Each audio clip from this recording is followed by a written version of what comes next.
Why the heck are the equities markets so complicated and confusing and fragmented? Why is it that young people have a perception that corporations are bad and don't appreciate the importance of capital formation? We almost owe it to the industry. When I tell people I work for the New York Stock Exchange, first of all, I'm thrilled to work for the New York Stock Exchange. I never thought I would, and the fact that not only am I working for it, I'm running it is humbling, and I feel privileged. And when I tell people, hey, I work in the New York Stock Exchange, pretty much universally, people say, wow, that's cool. There's a really positive brand association. And then the next question is, what's going on in the equities markets? I feel like I'm getting, there's something going on underneath the surface there. What's up with these proprietary traders?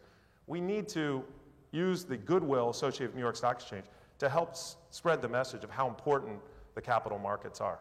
I think there's a reason why the United States has the most deep and liquid pool of liquidity in the world, and I think one of the reasons is that investors the world over trust our regulatory system, and they appreciate the good deal of transparency that we have as a result of regulation, as a result of reporting requirements, number one. Number two, I think there are some really good examples we can rally around where the private sector and Congress have put some really good regulation in place that has been helpful. I'll give you an example. New York Stock Exchange was a very big advocate for the Jobs Act.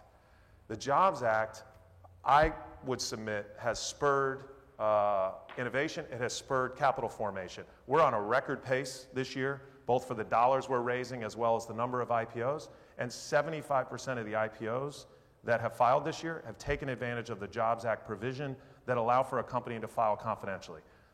Many of us run businesses or we're part of a business. You don't want to go tell your competition everything.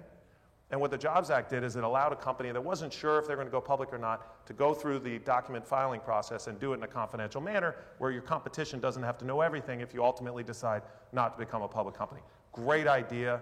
I'm glad that we pushed hard for it. And I think it's an example of kind of smart lawmaking and regulation.